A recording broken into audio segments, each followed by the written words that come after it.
Ladies, gentlemen, and friends beyond the binary, welcome to the Monday Discourse for today, November 9th, 2020.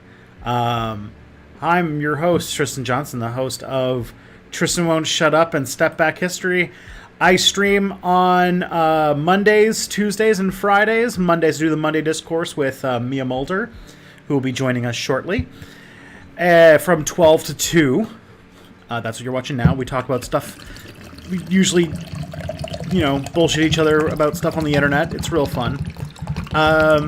Tuesday nights from 7 to 9, I do a stream called Step Back Tonight, which is my prime time stream where I hang out with people and talk about stuff that's going, or talk to you guys and chill out. Try to be a relaxing stream as much as I can. Unfortunately, Tuesday falls on all the election nights, so. And then on Fridays, I do the Reactor from 12 to 2, which is a stream where people send me stuff, and I watch it and respond to it. I'm about to sneeze. I go by he, him pronouns, and my work can be found at stepbackhistory.com or tristanwon'tshutup.com. Next, we've got... Oh yeah, if you're on Twitch and you have Amazon Prime, you get one free Twitch Prime subscription every month. And if you don't use it, Jeff Bezos gets to keep your money and have sex with it. So to stop Jeff Bezos from having sex with your money, please support an independent Twitch creator on twitch.tv. If you choose Step Back History, then you'll be very good in my books. My latest Step Back video is on history and the rights abuse of history and all that kind of fun stuff. It's really great. And my next video for that channel should be coming out later this week. And it's going to be about Vietnam and white supremacists and militias and all that kind of fun stuff. It's going to be real enlightening. We're going to have a really good time. It's going to make you feel better about the world. Then the latest Tristan Won't Shut Up video is about innovation and creativity and motivation and how money ruins it. And capitalism makes it harder to innovate, not easier. And that is already out. It's doing very well. So thank you very much for all the good it's doing. And my next video for Tristan Won't Shut Up, is going to be a sort of election post-mortem that I'm going to be recording on the same day I record the Step Back video. So hopefully it'll be out within a day or two of the new Step Back video. So that'll be fun. I think that's everything. I got through all the stuff really fast. Only 3 minutes. That's nice. So I guess without further ado, I'm going to get Mia Mulder in here. Here we go.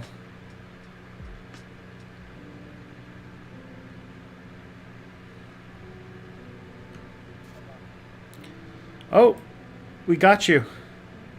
Oh my god, it worked. The internet tubes have been connected. We have rotated PDF. Yeah. Alrighty. I think I just destroyed everybody's ears raising the volume of my computer speakers, but we're good. Well, it's good that we're good. Hello. Hello. How are you? How is the Americas doing? Doing pretty well, I think.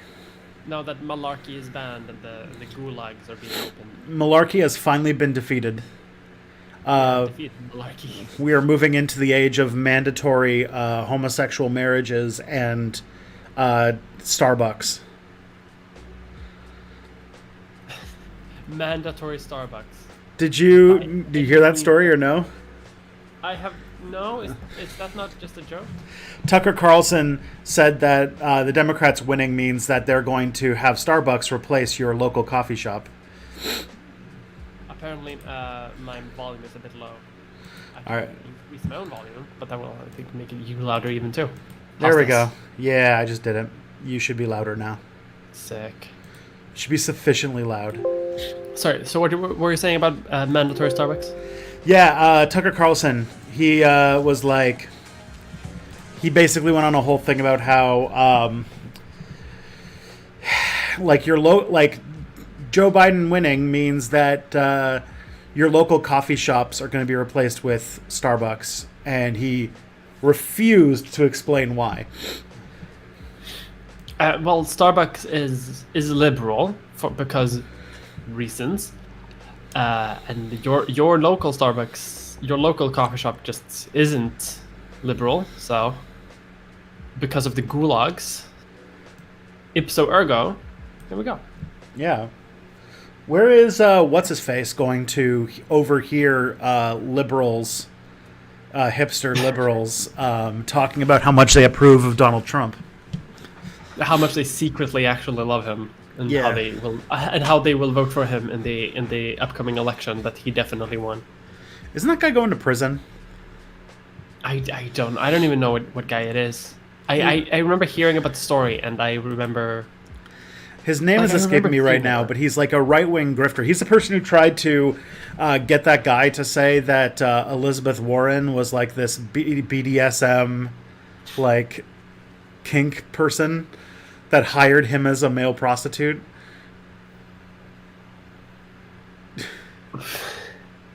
Is this connected to Project Veritas or whatever? Was that bullshit? I'm sure somebody in the chat is already saying who this person's name is, because eventually we'll figure it out. Well, because like my brain doesn't work anymore, so we have election fever and mink COVID, so yeah, at the same time, so we're all a bit tired. How are you doing though? I'm doing okay. I've like slept for the first. I don't know what happened. I really don't think it was the election, but coinciding with the election being decided, I have slept more than I have in ages. That's good. And I have no idea why. No one really knows. All right, nobody's saying this person's name, so I gotta get it. Okay, I gotta remember this person's name is, because he's Jacob Wohl. There you go. It just came to my head. Yes. That asshole. And he's currently on trial for crimes. He's already apparently, before he even got started, he's already banned from trading forever.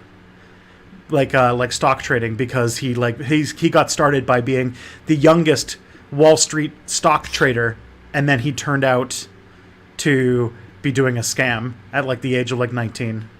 And so as part of that, they were like, you're not going to go to prison, but you can never trade stocks ever again. Oh, God. And so he decided that whatever the fuck he's doing now, that's now the thing. That's his grift now. Apparently they've been charged with voter intimidation just a month ago. Oh my God. Isn't that life? Isn't that beautiful? But he's 22 years old. Yeah, he's baby. He was banned from trading when he was a teenager. Like literally 19 years old. Yeah. How is that even possible? Like how... when I was 19, I was getting drunk. This kid is committing stock fraud. That's how you know how cool he is. That's true. Well, he was doing cocaine on Wall Street while I was just getting normal drunk. He's with Matt McConaughey going... Those are rookie numbers. Yeah. Oh, man. Other than that, like... I'm glad that we've all become brunch-pilled and we're never going to have to talk about politics ever again. Yeah, we solved politics. We can go back to brunch and never think about it ever again. We have returned to, we have made it to the end of history. Again, yeah, we almost got away. We almost came back to history, but now we're back and there's no history again. So congratulations, everybody. We did it. Yeah. Are we gonna do some funky questions? Yeah, let's see what's going on in the audience. All right. So this is we're gonna start with the liberal law podcast response zone. which we are apparently as it's tradition. Yes, as is tradition. The podcast that I do not know the name of, anybody who is involved with it. I just know it as the never Liberal listened to Law an Podcast. episode. Yeah. So the other day, the Lib Law Podcast guys came to the conclusion that Bernie probably would have lost because a lot of progressive Dems lost to far-right Republicans in down-ballot races. Thoughts on that take? Is that true? No. Because I keep seeing people saying that like people who supported like Medicare for all and like generally progressive things like did pretty well. Yeah. Like even in like contested states or states that like were leaning Republican, whereas Democrats who didn't do that lost sometimes even in like Democrat leaning states. It's like people want progressive policies and they will vote for them. Yeah, that's what we like to call. Sure it probably happened like once or twice. But. It's like we like to call an unfact. Factant. So here's some numbers to respond to that, which is one, Florida, otherwise known as Florida by noobs, voted at the same time for Donald Trump and for a $15 minimum wage. Yeah. In a ballot measure. 23 of 26 of the candidates supported by the Democratic Socialists of America won their elections. And all of the squad members won by 20% plus. Yeah. But you see, when you look at the House seats that flipped from Democrat to Republican, do you know who those are? People who did not support Green New Deal, who did not... Yeah, they were all moderates. Yeah, we're all moderates. It's almost like people don't like moderates. So maybe there were some progressives that ran, like hard progressives that ran and lost, but a lot more of them won. A lot of the ones that were known won, and the known Democrats who were moderates lost. And yet there's already this like strong attempt to try and rewrite reality to say that it is the progressives that are at fault for this. Yeah, I think they don't want to because they and their friends would all lose power. Yo, yeah, they're eating deep from the trash can. That's all I have to say. Eating deep from the trash can is the best expression. Holy shit, that's good. That's a good expression. Like that's the reason that they can come to such an unreal conclusion. Yeah. Although, like things are, I think things are looking semi good for like the midterms 2022. Like, because I keep seeing like Republicans freaking out over the progressive left like stealing the Senate. But in 2022, because a bunch of Republican Senate seats are up for re-election and very few Democrats are. Yeah. So to know how like Senate races work, you got to like think about the fact that they get elected on 6-year terms, right? Yeah. Because that makes sense. This is a normal way that countries work. So the 6-year terms. So that means that like at any given time. Every given election, about a third of the senators are up for re-election, and so if you want to have an idea about like what's at stake and like who has more to lose or whatever, you have to look at the election 6 years prior to the election now. So 2020 is the 2014 senators being up for re-election. Which 2014, I know that there's some people who legit haven't been following politics since, or only have been following politics since 2016. 2014 was a really, really bad election for the Democrats. It was a midterm election where the Senate flipped, or the Senate had already flipped to the Republicans, but the House also flipped to the Republicans, and so it was a very bad election. So the Senate, like Republicans, picked up a bunch of Senate seats. And then 6 years later in 2020, that's why there were like slightly more Republican seats up for re-election than Democratic seats. And there was a double plus good one because there was also a by-election which added another Republican seat to it. Now, the 2022 midterm elections are going to have the senators who were elected in 2016 up for re-election. And as you can remember, 2016 didn't go super great for the Democrats. No, went very bad. Yeah, so the 2016 Democrats are going to be up, and I can definitely see some, election happening. Especially since 2016, like the entire like progressive wing of the Democratic Party have like really like solidified and become much more of a force to reckon with. So yeah. And it really depends upon how the next few years go, because like there's a couple things to look forward to. I'm working on a post-mortem election video, so this has been on my mind a bit. Is that the president's party typically loses seats in the midterms? Not always, but typically. Like, it went up after 9/11. The 2002 midterms obviously had a bit of a pickup for the Republicans.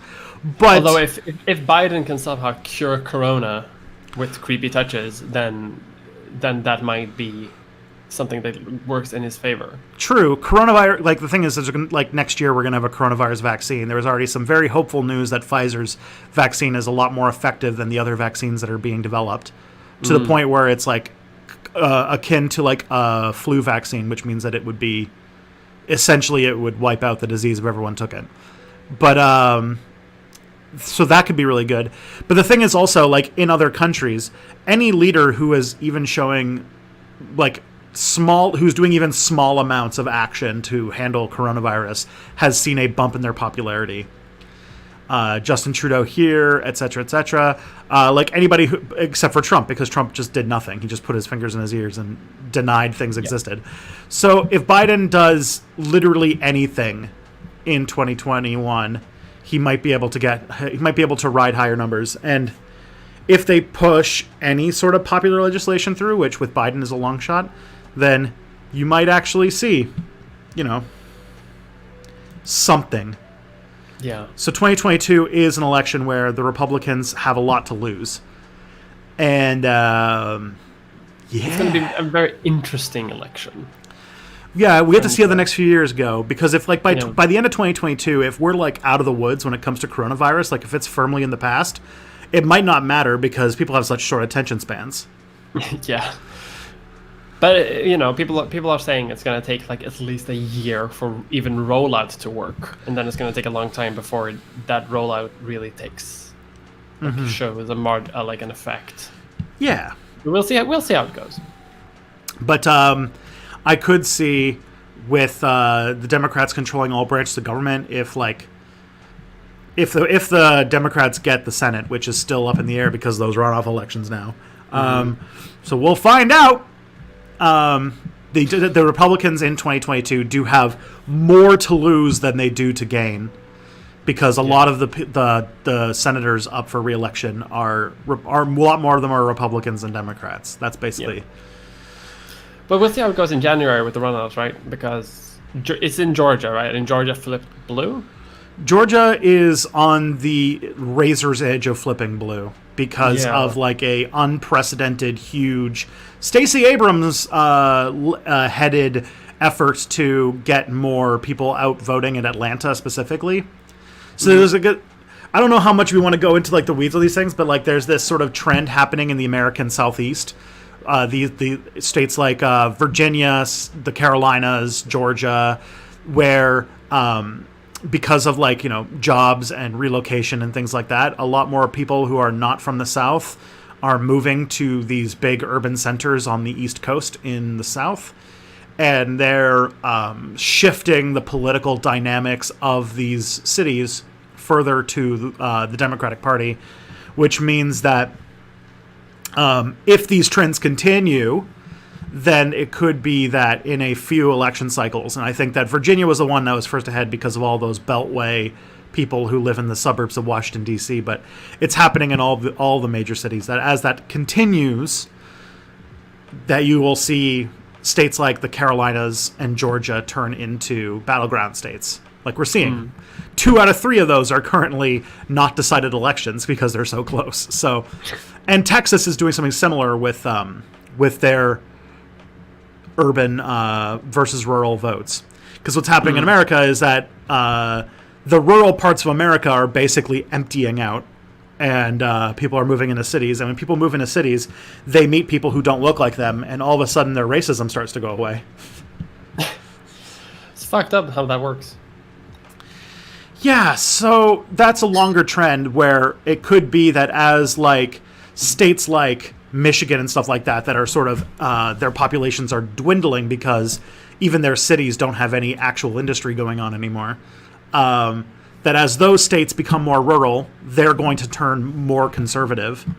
But as states start to, but as like a Republican, or as like these formerly very heavily Republican states start to become more urbanized, they're going to start drifting. So like the battleground states might be like the old Southeast, instead of like the Rust Belt.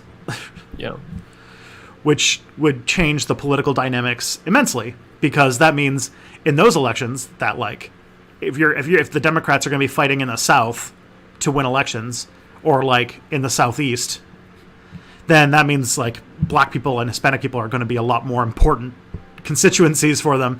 And I don't know if you saw in the last election, but this election we're seeing is that it looks like the Democrats abandoning defunding the police and abandoning Hispanic people in general is not done well for them, and they're losing voter share. So if they don't do something serious, that this is going to... Their hope that demographics were just going to aid them without them having to do anything is going to be trouble.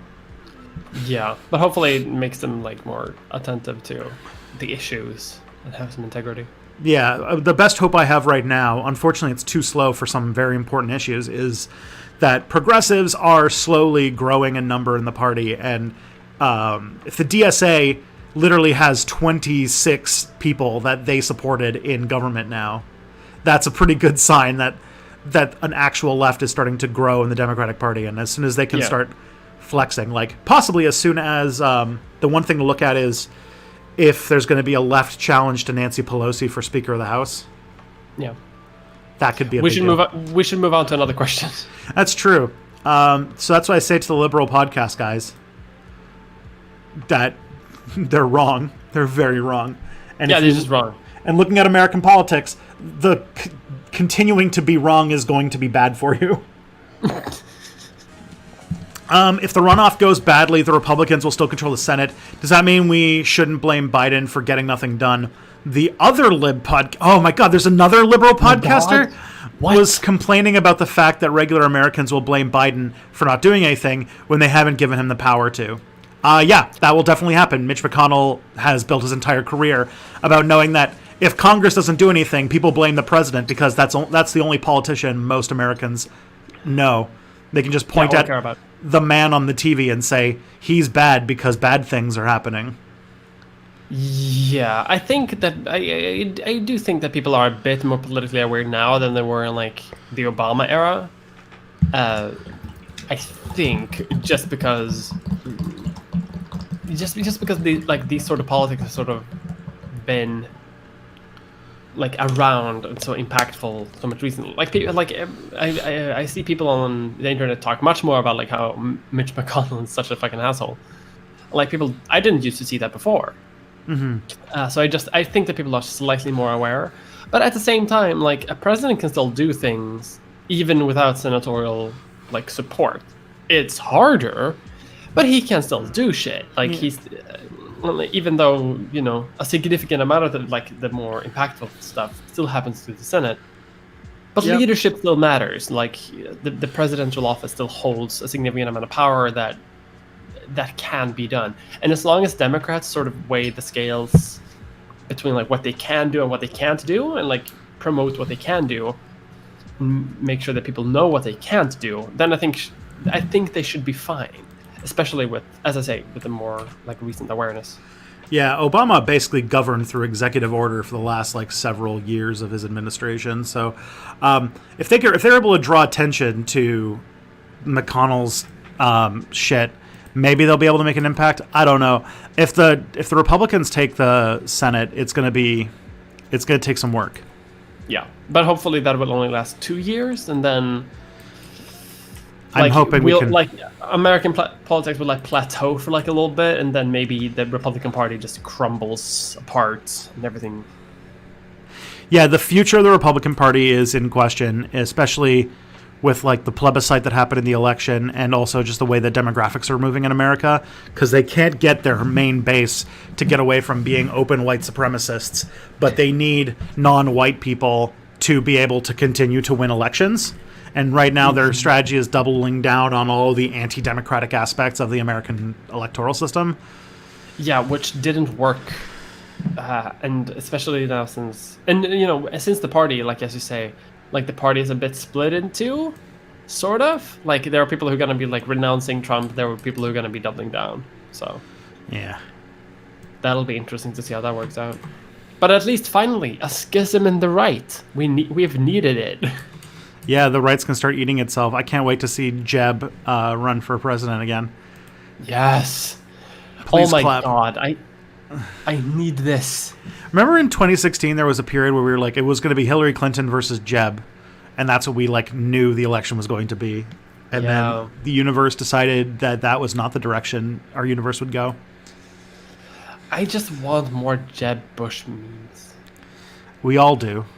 What if AOC runs versus Jeb? That the meme election. Yeah. The potential. Yeah, for real. I need this in my life. Okay, so the other day I was we're responding to yet another podcast. Apparently we're the podcast response zone today. This is all of this podcast is now. Yeah, so the other day I was watching Ben Burchess's show, and his guest said the Dems will probably lose even more seats in 2022, and the Republicans will take the presidency back in 2024. Do you think it's a good idea to treat how the next 48 years will play out as a foregone conclusion? I don't think that's fair. We have no idea what's going to happen politically wise even in the next couple of months until Biden is inaugurated. Like we have no idea what's going to happen. I mean, I think people can be wary of these things, but I don't think that's going to. We have no idea what's going to happen. Yeah, it's the rules of American politics have been largely thrown out the window as of late. Now, with Trump being gone, maybe we'll see like a return back to truisms. And like whatever this guest is definitely like responding to like things that I said about how the president's party typically has losses in the midterms, and because the control of both houses of Congress are so thin right now that it could be very easy for the Democrats to lose like all of Congress in 2022. But seeing it as a foregone conclusion is a bit much in today's day and age. Yeah. When is Canada going to annex America? God save the Queen. Trust me, you don't want that. Canada, we don't like. This is not Hearts of Iron 4. Canada not being shitty is just a trick that we play for the world. Then you come here and realize that we've got anti-maskers, and there are literally Canadian people who wear Trump hats and fly Confederate flags. So, like, it doesn't make any sense whatsoever, but it's a thing that people do here. Yeah. People do that here, too. Yeah. We're not even in America. Will the GOP ever win the popular vote again? In my and both of our lifetimes, they've only done it once, and that was in 2004 at the height of the Iraq War and the War on Terror jingoism. They'd have to do some serious rebranding. Yo. American sort of voting demographics are so radically different now. I don't think they ever could. The party is so fractured. If anything, I would sort of see. The only thing that I could see is a sort of like either turn like the overtone window shifting more to the left, or the electoral system changing even more to benefit minority rule. I think the latter is probably more likely. Yeah, I don't see a Republican, like the Republican comeback could definitely happen. It's just that it would require them to change and like kind of like go soul seeking and try and like bring back something, which like could happen. Like they could, if if they could get their party on board with like, hey, we should be socially conservative but not racist, that there is like constituencies of conservative people in the Black and Hispanic community that would definitely could cross the aisle if like it wasn't for the open racism, because there's definitely strong social conservative and religiosity in both those communities that they could tap into. But whether or not that's fleeting, because that's also in the older generations. So, you know, like getting millennials on board seems to be tough because we're definitely drifting more to the left. I would say that if the Republican Party has a long-term, downward trajectory, that the more likely thing is that the Democrats are sort of moving themselves into becoming the de facto conservative party, while a possible new party might be able to swoop and actually be a left-wing party, which would be, fairly constructive. Sorry. There's a cat in my room that potentially wants to come out, so I'll be back in like 10 seconds. Okay. I'll answer this question then. Is it just me, or is Remembrance Day kind of bad? Like, I get that we should remember those who died during the wars, but there's a lot of messaging that those who died are a sacrifice for our freedoms. Oh, yeah. What's it called? Remembrance Day is a total fucking horrible holiday that nobody should ever observe. There is the white poppy movement that I like a lot. I went to extreme pains to get myself some white poppies, which is a pacifist idea of Remembrance Day, talking about Remembrance Day in the terms of like, we should never do war again. Look how bad the war was, but these wars are. But the way that's not how Remembrance Day is treated now these days, and especially under like in Canada anyway, especially under Stephen Harper, it's been turned into just like worship the troops day. I don't know. Do you do Remembrance Day in Sweden? I think it's a British thing. Yeah, it's an incredibly British thing. I mean, Sweden's been neutral for like over 200 years, so the idea of remembering war is like not really something we do. If we did, it would be bad, because we've mostly done arms dealing and shit, and we don't do that. Yeah. We don't want to think about the way we do that. But no, I find that very weird, because I keep forgetting when it happens, and then all British TV shows suddenly have like red poppies everywhere, and I don't understand why. I don't get it.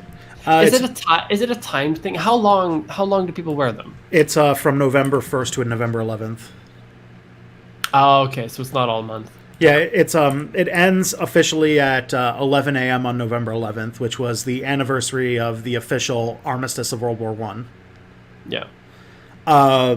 Which like I appreciate. I appreciate celebrating the end of a war. Yeah. But the thing is that it's kind of turned over the year into less a like remember all those people who died, and more about like troops are good. Remembering how Britain defended democracy. Yeah, in the First World War. Oh man! By taking over half of the Middle East and fucking that up for the next 100 years. I don't know why, but like every place that was part of the British Empire has like a giant erection for World War One. Australia, Canada, New Zealand. All the white areas of the former British Empire. Yeah, I should say, yes. Most of Africa, I think it doesn't give a shit.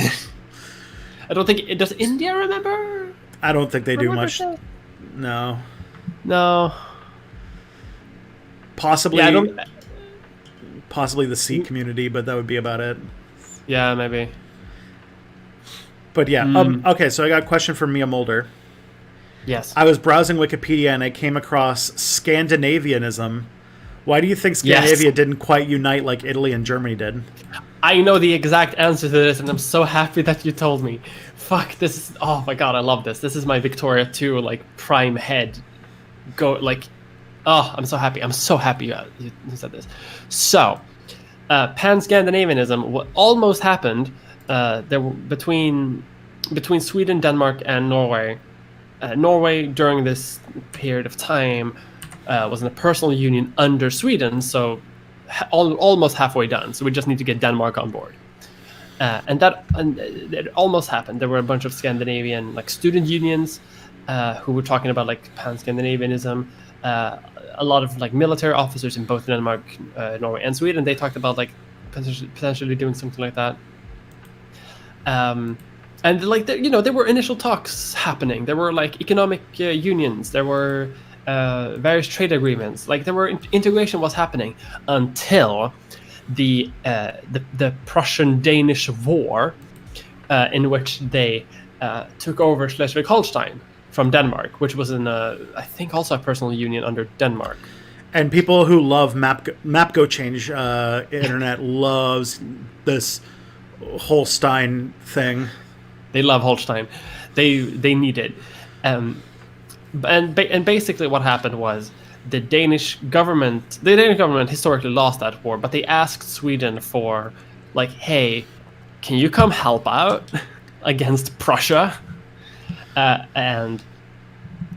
Which sounds today to be like completely wild. Of course, Sweden wouldn't do that, but at the time it was like maybe a possibility because the Swedish Navy back then was like fairly okay, and with like Norway, it could work out because Prussia didn't really have a navy, basically at all.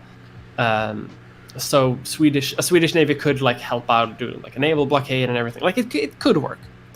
And the Swedish king said, "I will help Denmark." For a potential future union between our countries, I will help Denmark. But the Swedish government, which was poor as hell, with a very underprepared military, who did not want to go to war, basically went up to the king being like, you take back that offer, or we will become a republic. Okay. Like, you retract the offer right the fuck now. Or it's like, we can't do it. Please don't. And so he did. Sweden remained neutral, basically gave up Denmark to be partially conquered by the Prussians, and Denmark just resented Sweden more again, and all of the goodwill that has been built up for like basically the last couple of years, ever since Denmark lost Norway and everything, it completely lost. Everything was. All of that part was lost, and then the Second World War, like the First World War happened, and the Second World War happened, and now we're today, and it's like too late. Like the unification movements sort of died down over time. Yeah, so it could have happened, but because of the Prussians, the damn Germans. I love that like so much of the anger and hatred and division in Europe is because of like 6 inches of disputed territory somewhere that no one gives a shit about. Yeah, it's like 4 villages. But like map Twitter is just like, this is the Schleswig-Holstein or whatever is like the most important place in the universe.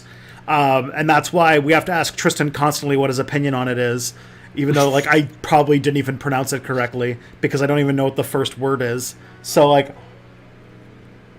yeah. Okay. So, I've got 2 super chats. So Matt Lipton, thank you so much for the super chat. Remember when Don Cherry tried to use Remembrance Day to race bait about brown people not being patriotic? I do remember that because I think that's one of the many things that killed Don Cherry's career. And I get to tell Mia about who Don Cherry is, which is fun. So have you heard of Don Cherry? No. It makes sense. So Don Cherry used to be the Canadian public broadcaster, CBC, has Hockey Night in Canada, which is where you watch hockey. Of course. Hockey Night is a thing in Canada. Yeah. And so number 1 for years, like decades, number 1 hockey commentator is a guy named Don Cherry. Noted for being very brash, very like loud, and constantly wearing ridiculous jackets. I'm gonna go find a Don Cherry jacket for you. Because he wears jackets that look like discount 1970s carpets. Okay. I'm just gonna I'll give you this one. This is a good start. To the point where there was even like a promotion once where like they were saying that there was one point where they were actually doing a promotion where like a popular beer brand was like decorating their cans to look like Don Cherry jackets. Oh my god. So there's that, and he kept getting in shit because he would say things that would get him in trouble, like safety regulations that happen in Europe. Like, you know how in Europe when they play hockey, they have visors, and he would basically be like, "Oh, that's for pussies," and like that would get him in trouble. But then he started being like, "Actually, I'm racist now too," and he what's it called? He was like, and in Canadian racism sense, they would say that the immigrants, they don't wear poppies because they hate Canada and they're evil. And eventually he got fired for being a dipshit, and now hockey is over. We no longer watch hockey. It's done. But he was sort of like in the 1990s, he was like an icon, fixture of the media, to the point where they decorated beers to look like his shitty jackets. That is hilarious.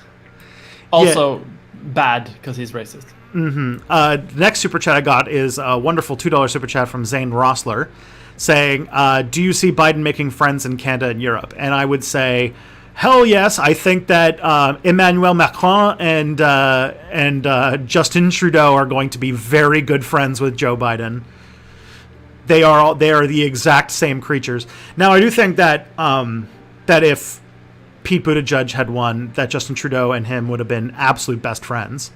Probably. But I feel like Biden and Trudeau are going to get along very well. There was a bit of crossover when Trudeau was first elected and when Obama was still in power, so they probably have met before. And Americans haven't learned about all the nice things that Trudeau has to say about his father, not his father, who is named Fidel Castro, because there's a conspiracy theory in Canada that Fidel Castro is the father of Justin Trudeau. But I've seen this, and I fully agree with it. But it's because I've seen the evidence. Yeah, the reason is, for anybody who doesn't know, is that Justin Trudeau's dad, Pierre Elliott Trudeau, was very good friends with Fidel Castro, and Canada maintained a very good relationship with Cuba for quite a while. Canada was sort of like Cuba's lifeline when all of the embargo started going down, and so Canada and Cuba have a very close relationship. Then when Fidel Castro died, because Justin Trudeau was like a little kid when Pierre Trudeau was prime minister, he obviously went and saw Fidel Castro on these these diplomatic meetings. So he met Fidel Castro when he was a little kid, and so he liked him because he was just Uncle Fidel, he wasn't a figure. So when Fidel Castro died, Justin Trudeau went to his funeral because they knew each other, and the fucking Canadian Conservatives had a fucking meltdown over this, and and it's gone like that forever. Mm-hmm. But also, I think the conspiracy theory also gains a lot of traction because if you look at young Fidel Castro, looks eerily like Justin Trudeau. Yes, but if you were to also say that, then you would also have to say that Oliver Thorne is Fidel Castro's son. I'm saying this. That's why, if the Justin Trudeau biopic ever gets happen, Ollie is number one for that pick. Well, maybe. Okay. What conclusions do you think the GOP establishment will come to when they do a postmortem on the Trump administration? Do you think that they will change tack? Do you think that they will decide Trumpism is only lost because of the virus, so they should stick with it when things return to normal? I really want them to change tack, but I think advising them and totally immoral, I'd tell them to stay the course. I think a lot of people are gonna change course, but I also think that a significant portion are gonna stay the course. I don't think that it's I think it's gonna be a bit of a schism in the GOP, but I think they're gonna come together to support whoever winner is. Mm-hmm. I don't think the GOP party leadership even knows his own base anymore. No. Or can connect with it. So they will just do something and hope that whoever ends up being the prospective nominee, that's who it's going to be. Yeah, so I'll tell you all a little story about the grand old party, the Republican Party. After their loss in 2012, they had sort of a soul-searching moment, and they came to the conclusion that the Republican Party needs to soften its position on immigration in order to get more Hispanic people who do have, like, there is a lot of social conservatives in the Hispanic community to join the Republicans. And that was their strategy, and that's why they ran, Jeb, because Jeb, speaks Spanish, has his wife is from Mexico, and he was going to be like the face of like let's tamp down all of this racism. And they also decided that in case Jeb didn't work out, that they would field Marco Rubio, who is a Cuban American. Then you've got Ted Cruz, also Cuban American, and so. Or Cuban Canadian American. So there was this idea that like we need to tamp down on the racism thing. But then Trump showed up and sort of like overwhelmed, because the thing about the Republicans is that their primary process, they have fewer, like they can't put their thumb on the scale like Democrats can. They didn't have superdelegates. They didn't have a popular figure like Obama to force everybody to drop out and support the fifth place candidate. So the Republican Party didn't have anybody that they could use to sort of control the primary process, and so Trump ran away with it. My guess is that the Republicans are going to have a big schism over whether or not the lesson is that they need to open up the voter base of the Republicans by making inroads with primarily, I think, Hispanic communities. I think that's the best vein for them to tap into. Mm-hmm. So there is going to be that faction, and people like Marco Rubio, who really, really, really want to be president, are definitely going to put themselves to the forefront of that. But then you're also going to have the fact that a whole bunch of Republicans are now in the party because of Donald Trump, and they're going to be like, "Hey, we want to keep doing racism. It's our favorite thing. Why are you trying to stop us doing racism?" And that's going to cause a schism. What I think is going to come out of that is probably, depending upon who controls the levers of power after Trump's out of the way, they're going to have to decide. I think that one of the things they're going to decide is that they're going to try and implement anti-democratic aspects that are inspired by the Democrats into their primary process. So they might try to implement something like superdelegates to keep a Trump from winning ever again. Maybe. I don't think they would, though. I think the Republican Party is too brainwashed into thinking about individual freedom. So I think they would see that as being authoritarian. I don't think that would happen. I think that you are true. You are correct about the GOP base, but Republicans, the Republican Party leadership, that's true. The Republican Party leadership has been happy to ride Trump's energy to get the Supreme Court justices they wanted and things, but they knew that he started to become more of a liability than an asset, especially after becoming a one-term president, which is kind of an embarrassment in politics in America. Yeah. So their position is probably going to be that, just like how Democrats learn from elections, that they need to become more centrist, even though their base is moving further and further to the right. And that's going to result in them probably being at odds with their own community. And if a Tucker Carlson or Tom Cotton or whatever tries to push the fascist vote through the leadership race in 2024, and they use new tools to clamp that down, you're going to see sort of a dark mirror of the Bernie Bros that could lead to some horrible things happening. Oh God! Wait. So.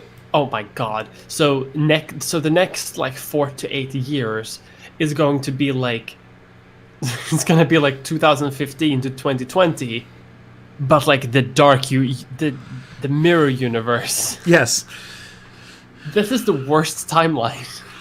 I do think that the Republicans that are in charge are going to want to prevent themselves from losing control of the party to the hooting masses again, and it's going to result in a huge schism that's going to cause a lot of problems. While the Democrats are slowly being just taken over by progressives, and I feel like that while it's not happening fast enough for really important stuff like climate change, it's still happening. Inshallah. Yeah. Any good books about the Vietnam War from the Vietnamese perspective? The Sorrow of War by Bao Ninh is like my favorite. It's a good read. It's a memoir, but I think you'll like it. It's a memoir written by a Viet Cong veteran, so that's my favorite. Interesting. I don't know anything about the Vietnam War, unfortunately. Well, there's going to be a Step Back video coming out in a few days that will be at least about how it started the militia movement. Which do you think would be more stressful work environment, the White House over the next 3 months or Hitler's bunker in 1945? You're talking about this lame duck period turning into the, what is it called, the Götterdämmerung or whatever? Yeah. I don't know German, so it's like Götterdämmerung, the Twilight of the Gods, I think it was called. What a question! Holy shit! I did not expect that. I did imagine that there's a lot of conversations that happen like that very memeable scene in The Downfall or whatever. Oh, for sure. Like, especially during election night. Are you kidding me? Like, oh, it's fine. We'll win Pennsylvania. You're hearing like the stories now about how like there's like a division in like people surrounding Trump, where like half are like double down, don't give in, and the other half are like give in, please. God. Yeah, I've already seen some like meme edit from Das Untergang, with Trump. Oh my god. I don't know. I feel like Hitler's bunker is probably slightly more stressful, but only slightly. It's true. I mean, like the losing an election where you have to spend the rest of your days just being a billionaire who lives at a fancy golf course is definitely a less. Probably a more desirable outcome than if what Hitler was probably fearing, which was whatever the fuck would have happened to Hitler if the Red Army got a hold of him, which you can only imagine the hell that he would have been through for that. God. Like, if you wonder why Hitler killed himself, I mean, there's various reasons, but, like, the one reason is because the Soviets were going to capture him, and he knew, like, if it was the British who were going to capture him, he probably wouldn't have done it. But because it was the Soviets, like, you know that he would have been through something, like, worse than death. Like, yeah. With Field Admiral Zhukov, like, coming into Berlin, like, you're better off, honestly. Yeah. That's why they killed him and also burned his body so that there would be nothing. They didn't want. They literally burned his body so that to memorialize. Well, they love that. They burned his body not so there was nothing to memorialize. They wanted to burn his body because they saw what happened to Mussolini and they didn't want that to happen to Hitler's corpse. Oh, really? It was kind of the opposite because it was his allies who burned his body. Oh, really? Yeah. Oh, I didn't know that actually. It was his people who burned his body, and they did so because they didn't want to see what happened to his, like, they didn't want to see what happened to Hitler's corpse happen, or to Mussolini's corpse happen to Hitler's corpse.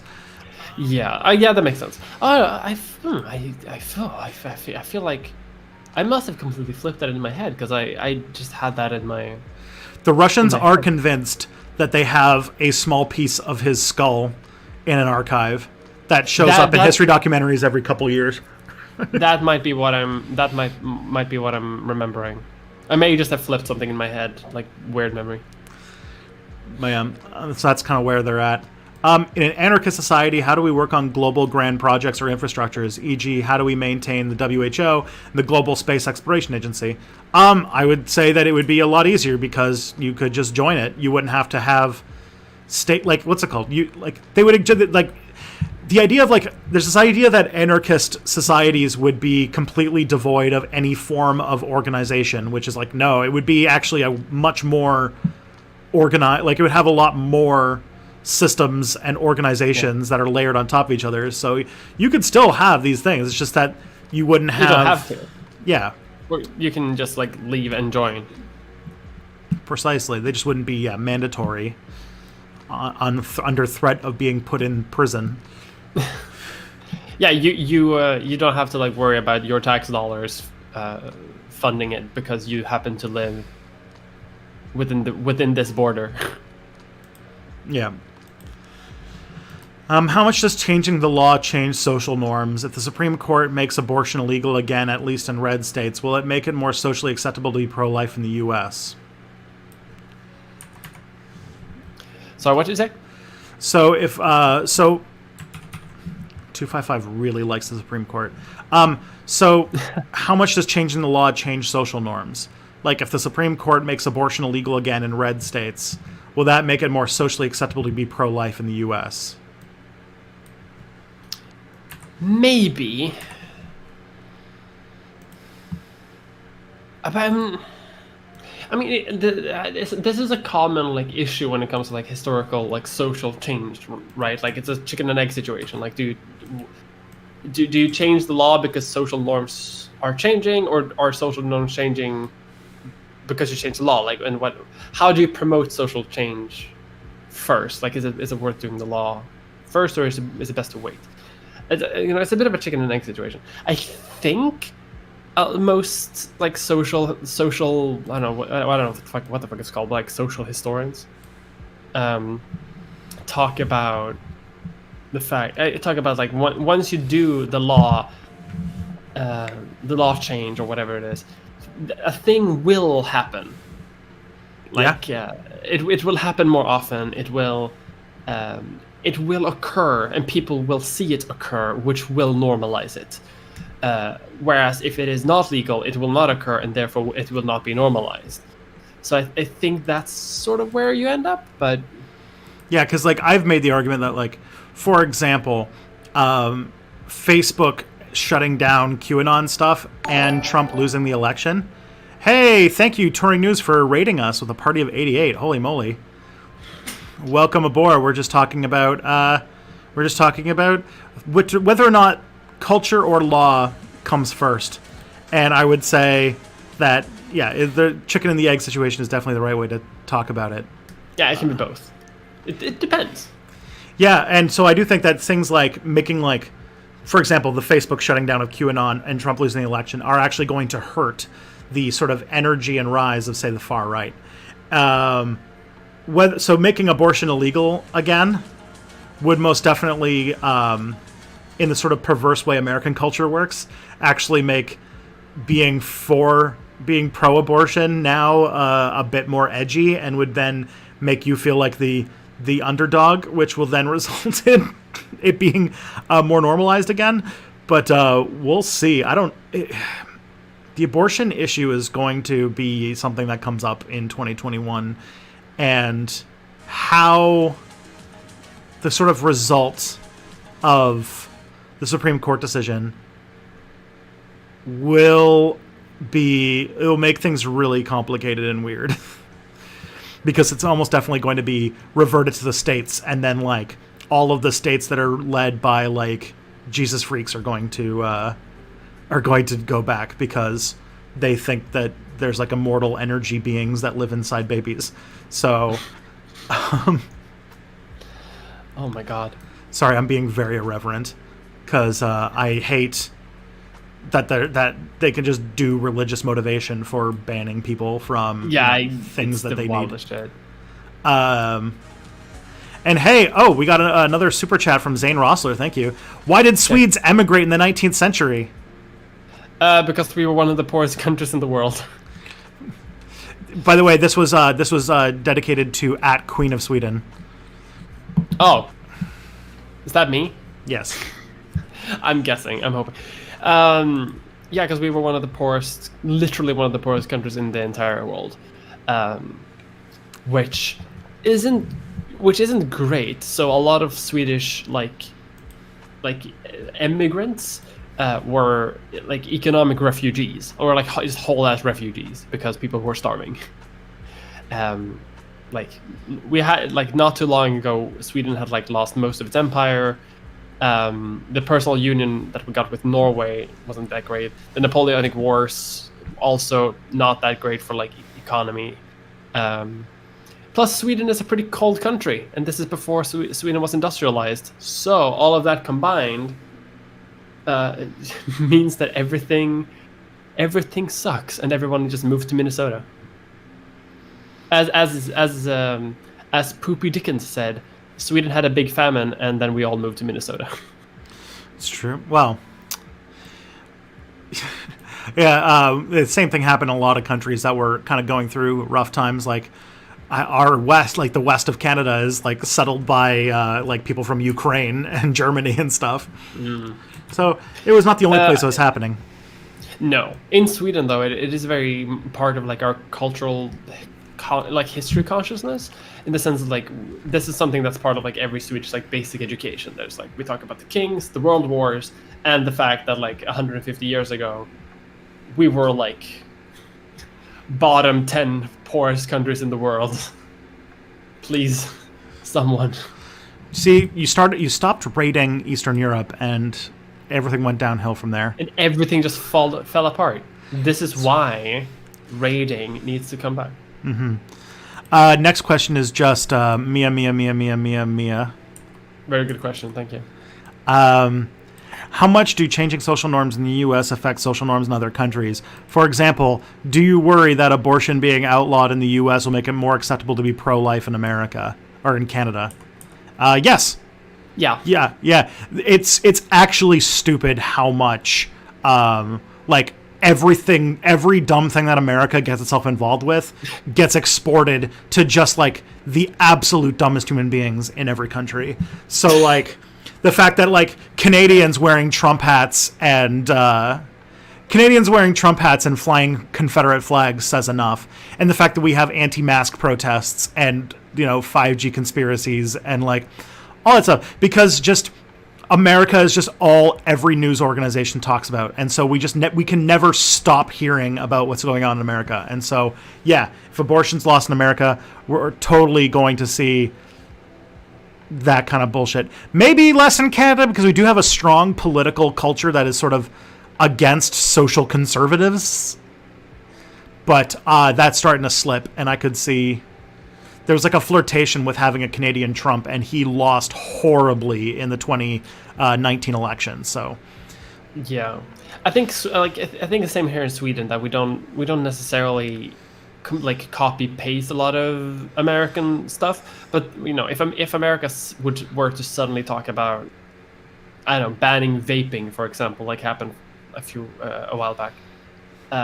That sort of conversation also carries on here, but it just like gets translated into a local form. But it definitely happens, which sucks, because America is often wrong about many things that it culturally exports. Yeah. Is the Canadian Midwest as conservative as the American Midwest? We don't have a Midwest, we have a West, and it is. I don't know if it's as conservative, but Alberta gets pretty damn close.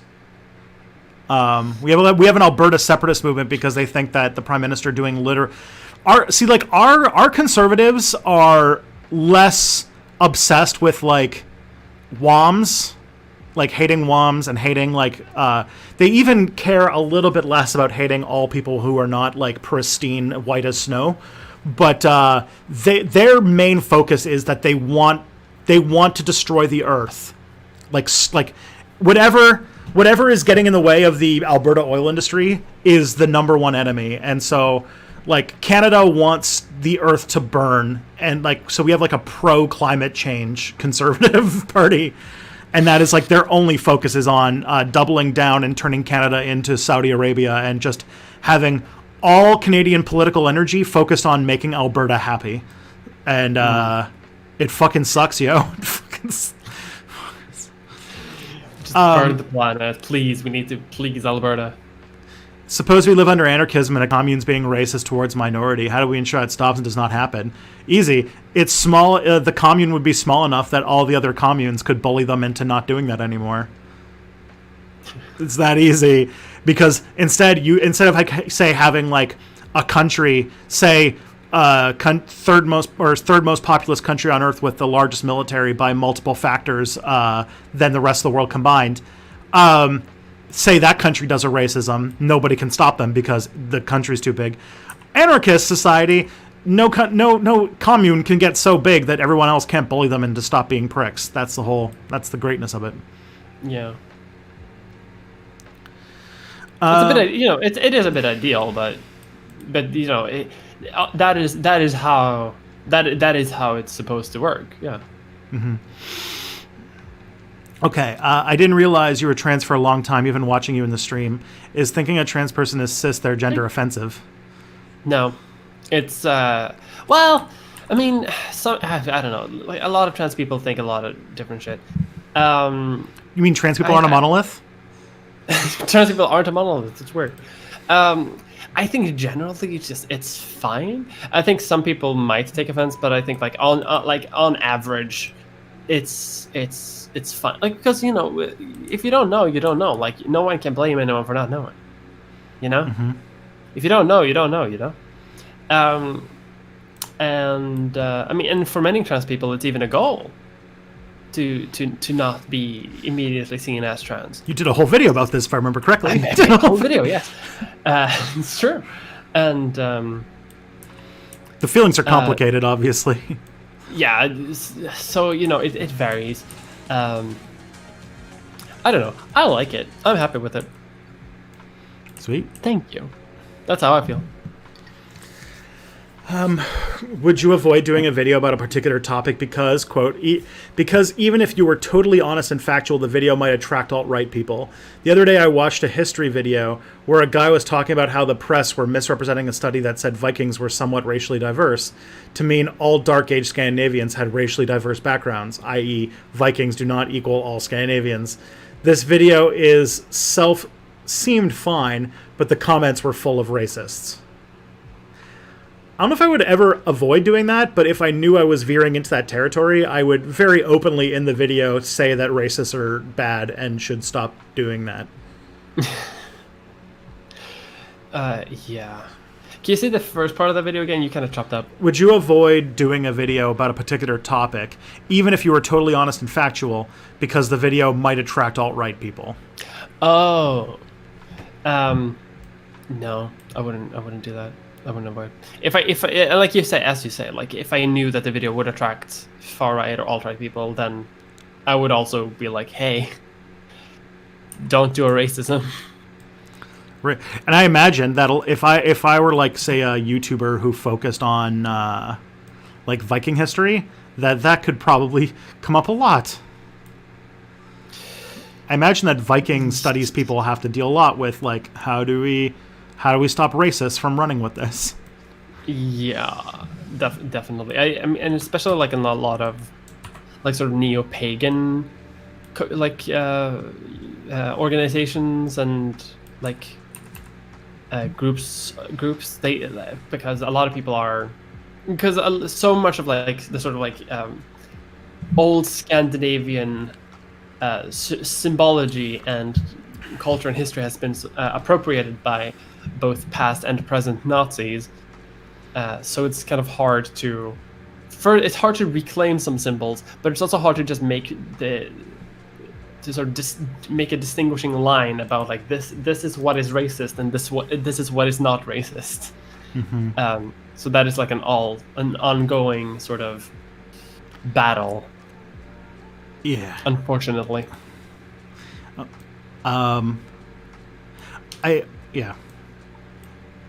It's like I want to answer the next question because for the record, I should probably say that between the posting this question and now, he found out that the person who did the video was all right. Okay. Oh no. Yeah, that's one of whenever I see a history channel on YouTube and everyone's like, you should check out this new history channel on YouTube, and I'm less like, all right, let's play Are You a Nazi? If like 80% of their content is Vikings, Crusades, and the World War, the second one, if that is what 80% of the content is, then it's like I am concerned. Yeah. I need to go to their Twitter and check what they've recently tweeted. Like when I found out recently that Crouten T tried to rebrand as a history YouTuber. And anyone remembers Crouten T was the guy who spent years talking about how much he hates Muslims and SJWs, and then when the transition that happened when those people started saying how everybody who they hated were Nazis to Nazis actually aren't that bad and we should take another look at them, he sort of got off the train, and because he was like, listen, I just wanted to talk endlessly about how brown people are bad. I didn't want to be racist. And so he's tried to rebrand as a YouTuber or as a history YouTuber. The history, I feel, is the place where a lot of racists go, where they think that they can like be racist, but it's okay because it's about people from the past. and they keep being proven wrong, but for some reason they keep coming. Yeah. I also, oh man, we're not going to get a question on this, sadly, which makes me sad because I wanted to ask you about this. But we got more of an update on the on Star Trek Discovery. We got our trans character, and he kind of it was kind of beautiful. Yeah. I mean, it was a little bit of kill your gaze, but it's kind of not, and it's weird. Yeah, it's a weird one because it's the character is Trill. Spoilers for Star Trek Discovery because we're halfway through the stream, which means it's time to talk about Star Trek. We got a trans character. I'm still curious to see how this will work out with the character itself. One thing that is happy, one thing that makes me happy, trans man. You don't see a ton of them. That's true. And that it's done like the proper way, which is just like no like attention's not drawn to them, make a big deal of it. It's a person. You can just tell from their voice that this is a trans person, but like, and it was like it was part of this adorable love story. I don't know. I thought it was great. It was a very good little love story. I think that might be my favorite episode of Discovery so far. I think it's I don't remember if I don't know if it's the best, but it's definitely up there. Yeah. Sorry, I just did not want that to pass. The question didn't come up. That was just a thing that entered into my mind when someone asked that question about it. It's very good. I'm so curious to see how they do this sort of host character though, because I think that character is I'm curious to see how this will like evolve with the character, right? Because now they've established the Trill, they've established a connection. So I'm curious to see how this sort of Trill trans metaphor that I discussed last time, and that definitely came to fruition even more, how that is going to like keep going. I am bellyworm. Bellyworm pride. Bellyworm pride. Someone should just like take one of those pictures of like, you know how like they've shown the bellyworms and they just look like little worms, and just have like a rainbow version of it on a flag or something, and then be like, everyone's like, what the fuck is this? Okay. Yes. In his you have a super chat, by the way. Oh, I do. Sweet. Hey, Frederick Voltaire Bessiet, I enjoy your content, Tristan. Thank you so much. I am very happy that you think that I have tricked you into believing that I make good content. Sorry. We've tricked you all. My self-esteem, it hurts. Okay. I don't know what it is. I don't know what personality flaw that it is, but like anytime somebody says anything nice about me, I'm instantly like, oh no, I've tricked another one. That's how I feel about every time I get a new subscriber. Yeah. What's it called? When your content is based on making people like the stuff that you make, it is like, I don't know, an artist's career is a self-esteem roller coaster. I have yet to find anyone who is actually like super proud of their own content. It's true. Being like, yes, I deserve everything that I have. It's like I don't. The only people I know who act like that are assholes. So I don't think that they're just like normal people who actually think that. I do like that we also for some reason we can't escape it, that self-confidence is immediately associated with being a jerk. I know, but that's just how it is sometimes. Yeah. Sometimes. Okay, so in his podcast, David Harvey said that given our crises, we should accept some form of barbarism or authoritarianism by the state to solve problems. He gives the case of China versus Europe, dealing with COVID as an example, and says it produced results, though he doesn't fully support China and climate change. So how would an anarchist respond to that? I really didn't like his comment, but I didn't know what the best counter is. All right. Getting into the anarchist theory again. So, like, in periods like with COVID, like, how does an anarchist handle something like that? And a lot of what COVID... like a lot of containing COVID, what worked in China, but I also like what worked in Vietnam was just like was making sure that people were provided for. That's the thing.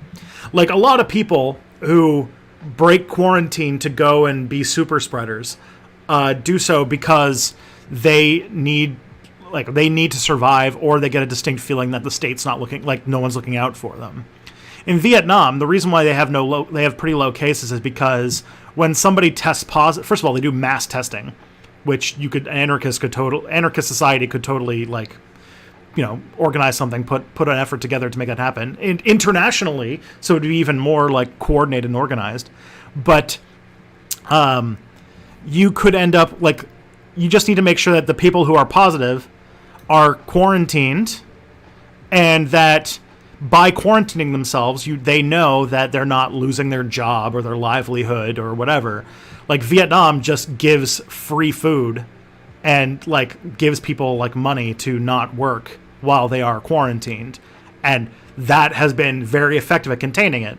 The reason why, because people can't stay home. Yeah, the reason, wait it out. A lot of the reasons why, the West and the Western countries have not been able to contain COVID has been because we have determined that the needs of our capitalist economy supersede the need to contain the virus.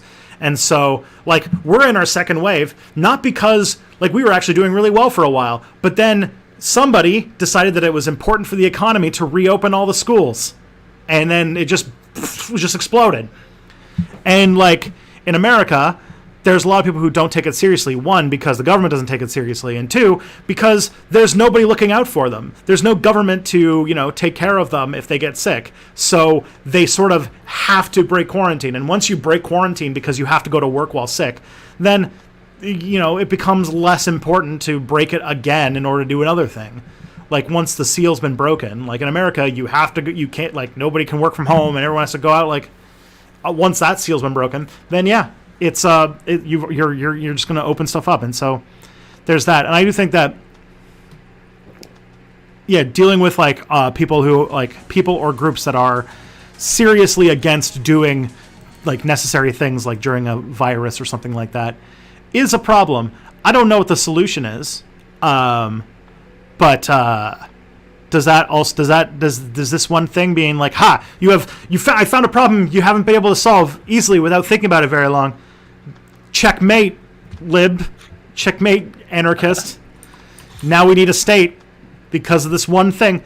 You could also do something say, set up a temporary, if you absolutely need a state, like a mandatory thing to do stuff, you could theoretically set up a temporary state that's in charge of just taking care of COVID stuff. Yeah. But I don't know if that would even be necessary. Okay, I got another super chat from Matt. Thank you so much. Oh, sick.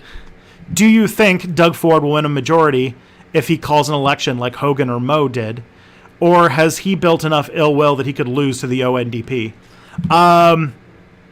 It depends upon when he calls it. If he calls it soon, I think that it'll be close, which would be nice. Because, our Liberal Party chose an absolute non-person, just a complete an empty husk of a human being to be the leader of the Libs.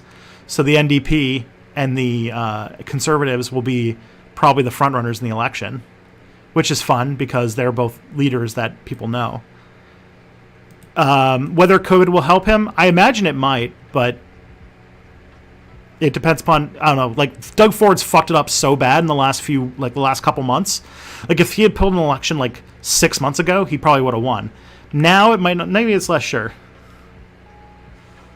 Because his doggedness to keeping class sizes large and forcing open the businesses. He's trying to force open the businesses in Toronto, which is still getting, one city is getting, over 400 cases a day. Yikes. Yeah. Okay. The next question we got here is, does The Handmaid's Tale lack acknowledgement and critique of how the religious right is influenced and supported by capital? In the TV show, the American economy is in the toilet because Gilead is being heavily sanctioned.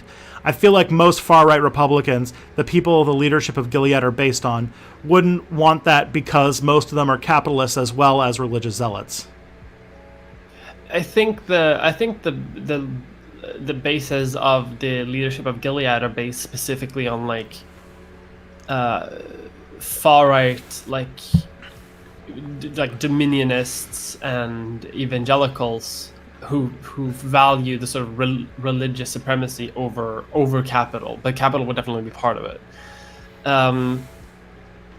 I don't remember if the economy, how the economy is structured in the book, because it was a long time since I read it. But in the show, at least, isn't the economy also kind of shitty before Gilead takes over? Yeah, the virus that makes everybody sort of go, like the virus that makes everybody sterile sort of ruins things for everybody. So there's a couple things. Yeah. Oh, go ahead. No, you go. Well, like the thing that comes to mind for me is that, like, The Handmaid's Tale was written in the 1980s. And it was specifically about the fear of, like, the rise of, like, Jerry Falwell and, like, these people who are capitalists, and definitely, like, anti-communism was, like, a big part of their shtick. Yeah, and it is in the book and show as well. Like, being a lefty, even purely economically, is something that gets you put to the wall in The Handmaid's Tale. Mm-hmm. I mean, it is a bit of a dated analysis that comes from the fact that she wrote it, like, 30, 40 years ago. Yeah. And that's why, like, I always thought that the TV show was a little weird, because it sort of is it's a modern day adaptation of an 80s person idea of a dystopia, where it's like, okay, it doesn't work as well. It doesn't, because because over time we have come to the conclusion that a lot of those people in the who we thought were like the dominionist right are not as numerous as people who just want tax breaks for rich people. Mm. And that also a lot of, like, retrograde social opinions aren't necessarily linked to being religious. Like, I actually think that if they were to readapt The Handmaid's Tale, this is kind of a spicy take, but if they were to adapt The Handmaid's Tale, that would make it more poignant, is that Gilead would not be religious necessarily, and that, like, the people like what's it called, that, like, the Boogaloo Boys and, like, the Proud Boys and, like, all of those people are doing this because they want to preserve, like, Western civilization or something like that. Yeah, it would be a lot more race-based, maybe. Mm-hmm. Or, like, the idea, at least, of it. Yeah, and I think that would have been a lot scarier, because that is sort of the threat in today's day and age. Like, I don't think we're worried about Jerry Falwell Jr., who can't stop... like, what's it called? Literally just can't stop cheating on his wife long enough to maintain the university his dad set up for him. So,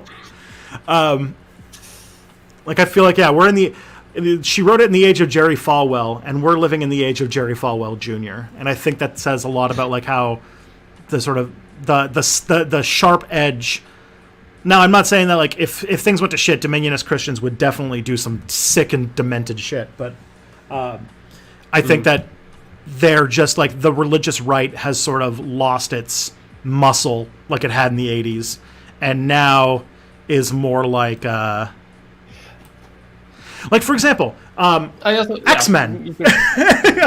X-Men 2, arguably probably the best X-Men movie, is an adaptation of a comic from the 80s called God Loves, Man Kills. And if you remember, in X-Men 2, I feel like I should put on a toque for doing this. William Stryker is the villain, and William Stryker in the movie is, like, this government official who is part of, like, the deep state, like, way to suppress mutants, and he's, like, trying to use his son to juice him up to kill all the mutants. That's, like, basically his whole shtick. Or his son, like, mind controls Picard so that Picard can kill all the mutants. But, like, the thing is, William Stryker in the comic that it's based on is a Jerry Falwell type who is leading a, like, religious movement to hate mutants. And it shows that, like, what we were afraid of in those two different periods, because that one came out during, like, the early War on Terror, and one came out during the 1980s.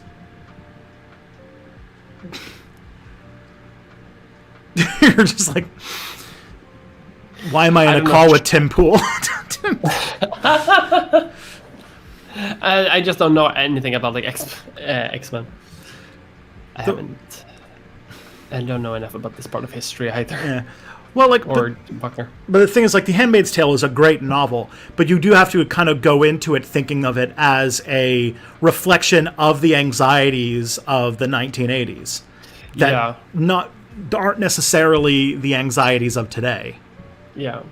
One thing I do want to say about that too, I think it's also written with a very specific like critique of its own society and its own of the anxieties that it exists within, which doesn't necessarily critique capitalism because it doesn't really want to. It is more of a critique of like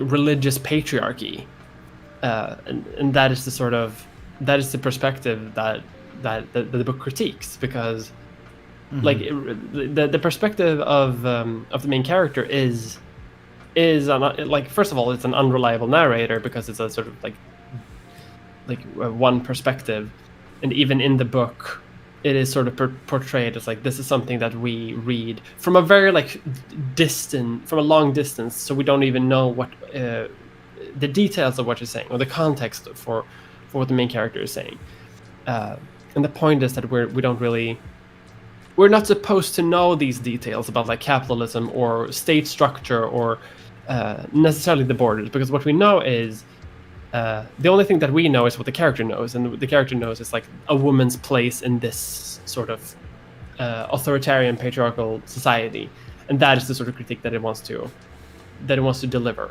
I think it could do a Handmaid's Tale about that is critiquing capitalism, but I think it would be an incredibly different type of book, and thus also show. Yeah, that's why like The Hunger Games, for example, is a dystopia that's based on a very different set of anxieties based on a different period. Yeah, exactly. Yeah, but it's still good, and it's still pretty. And I think the bigger theme that is like Immortal is about how human rights are a thing that you have to always be on vigil for because they can be taken away, and that like you don't take like any like social justice victory for granted, I guess, is like the thing. Yeah. Okay. Also, if the U.S. ever did get as bad as Gilead, do you think that other countries would have the balls to justify or to sanction or cut off trade with them? And the answer is no. I mean, no, we still not at all. like basically in The Handmaid's Tale, America has turned into Saudi Arabia, and like we love selling shit to Saudi Arabia. Yes. Canada included, and the fact that like Canada might not have much of a choice because like in the show, like Canada's just fine for some reason, even though like if we had to cut off trade with America, like Canada would lose its largest trading partner and would be like economically completely fucked. So from what I've pieced together from the show is the only way that they could make this make sense was it's not all of America that has become like a sort of dystopia. It is most of America. Oh, okay. So like America had to like be balkanized a little bit in order to sort of weaken all of the parts. So I think that Canada in the show, like, again, we don't talk about it because that's not what the show is about.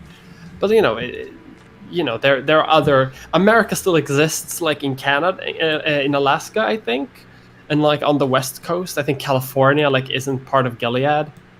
So like, and because California is huge, like there are a bunch of different factors, but the only reason that in the book people can criticize Gilead is because Gilead is just like New England and like Chicago, and that's it. Isn't in the novel also like in general the like not only in America have like women's rights taken a step back? Like there's sort of like because there's like a chapter like this. I don't know if this ever gets into the show because the show is still on the air, but the book ends with somebody like basically saying that this was all like a history dissertation on this period, and it's sort of there's like some casual like sexism there that like sort of implies that like in general there's been a huge step back for women's rights in the period. Like even in the far future, like sexism is still a problem. Yeah, like even hundreds and hundreds of years after Gilead. Mm-hmm. Semi-serious question: how many people actually do brunch? I have heard it being a white liberal thing, but I've literally only ever done it on special occasions. I love brunch. Listen, what can I say? Collectivize the means of brunch. Yes. Brunch is very bougie, but I fucking love it. You know, if you have time to spend your Sunday, if you like, unfortunately, if you have to be bougie enough to think that you're above getting drunk at 11 a.m. That's what brunch is for. It's where you eat like a little bit of charcuterie, a little bit of croissant, and then you drink like 50 mimosas. Like that's what brunch is. It's about getting drunk at 11 a.m. but not being judged for it. And that's why YouTubers do it. Yeah, because we don't have to get up early and we can get drunk in the middle of the day. Yeah, so like the thing is like the main reason why everyone's like shitting on brunch is just because of that one lady who did that protest sign that was like, if it wasn't for Trump, or if Hillary had been elected, we'd be at brunch right now. Yeah. And it's sort of like a statement about the liberals who, now that like people like Biden are elected, are just going to start going to sleep. Yeah. Because I'm old enough to remember 2008 when I was shocked as a naive 19-year-old to see all of the people who I thought were on my side when we were all opposing Bush just all go to sleep and let the same things happen but because a Democrat did it, it's okay now. Yeah. Do you think that's going to happen now? I think it's going to happen less than in 2008, but I think that it's going to happen to some extent. I actually think that now, in the not too distant future, that like we're going to end up more in a situation where the political discourse is going to be us versus the liberals more often, and that like the conservatives are going to have their kind of their role in the conversation sidelined a bit. Maybe that'll be interesting to see. Yeah. Seize the means of Pim Corman says seize the means of croissant. Oh man, please do. All right. Suppose Biden gets nothing done over the next few years because Mitch stonewalls everything. Which party do you think will get blamed for that in 2022? In 2022, it depends on how. That would depend on the media landscape of the time. If the Democrats are skillful, they can definitely make it a sort of like Republicans trying to cling to power thing. But because Democrats aren't skillful, I'm guessing that everyone's going to blame the Democrats. Yeah. Also, a lot depends upon, and I was saying this. I think a lot of how the political narrative over the next few weeks goes depends on how strong this narrative that Biden stole the election is. Like how long this stays. Like if Trump just gets out of power and it sort of fizzles out, that's one thing. But if this persistent narrative stays that Biden stole the election, then I could see that being a very powerful thing that activates the sort of QAnon people and gets them through the sort of cognitive dissonance of them right now. Activates the QAnon people is one of those terms that is the most cursed like string of words that I've never heard before, that sometimes hits my head in a sense that like, oh fuck, that can happen. Yeah, it's scary. We'll see how good he is at how much this sticks after the sort of election fever dies down. Yeah. All right. Suppose. Oh yeah, I already did that. Okay. Do new presidents' parties ever gain seats in the midterms? Rarely, right? But there has to be something that causes it. Like the president has to do something that like you like normally no. Just because the president has to do things, and when it turns out they didn't do all the things that they said they were going to do, their support starts to wane. And also, midterms have much lower voter turnout than presidential elections. But, like, for example, 2002 led to a huge gain for the Republicans because 9/11. And something like that could lead to an increase. Like, say, if, like, the pandemic goes really well under Biden, that could change things around. I remain hopeful that the sort of, like, Trump has sort of radicalized Democrats more to go out to the polls in midterms, whereas Trump losing will demoralize Republicans to the point of not going out to vote anymore because they think that Biden stole the election, so voting doesn't matter. I'm hoping, that's my optimism, that Republicans just become defeatist. Yeah. That's my hope. Is there a good reason to have a bicameral legislature, or is a unicameral better, or a third option? So is there a Swedish Senate, or is it just like the one thing? We abolished our Senate like a while ago. and we still have a king. Yeah. Yeah, I think that having two chambers is bad. I mean, I can see why people had to use that before, like, before people could have like direct contact with the legislatures. In the sense of like, if you don't really know who your politician is, then maybe you need to have some sort of like middle stage, which a second chamber can do, to sort of balance things out. But now we have a sort of, we have pretty good democracy. We have good like information dissemination in media. People in out like buttfuck nowhere, they can all hang out and do like. They all know who their politicians are, and they all know how they can vote, and they all know what the politicians are doing. So I don't really see a point I don't see a point to have having a second chamber, in my opinion. Yeah, it's always existed as an anti-democratic or branch of government, and so I would be more than happy for there to be no Senate. Like, I mean, the fact that Republicans hold the Senate, despite the fact that the party itself is getting less and less popular by the year, says enough about how Senates are, like, their general purpose is to be anti-democratic. Here in Canada, our like Senate is literally designed to just be like basically a liberal party branch of government, so that they can just, reject any laws that any other government passes. Thoughts on the Georgia runoffs? Georgia might take it if they can keep the momentum up. Yeah. Georgia seems to be very high momentum when it comes to stuff. That's going to be the next, after the election stuff dies down, that's definitely going to be like the thing that we're all talking about next. Because, the fact that it came down to the Georgia Senate races deciding the election is like, oh, God. Here we go.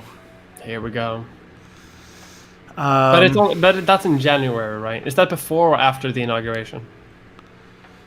I'm guessing before. It's I think it's after. I think it's in February. Oh, damn. Yeah. That'll be interesting because Biden will be president at that time. Yeah. So a lot of the first laws are going to have a Senate. Right now it's tied. So that means that with the vice president, the Democrats technically control it. Yeah, technically, I guess. Because the thing is that Kamala Harris can vote to break a tie. Yeah. Interesting. So that's going to be a thing.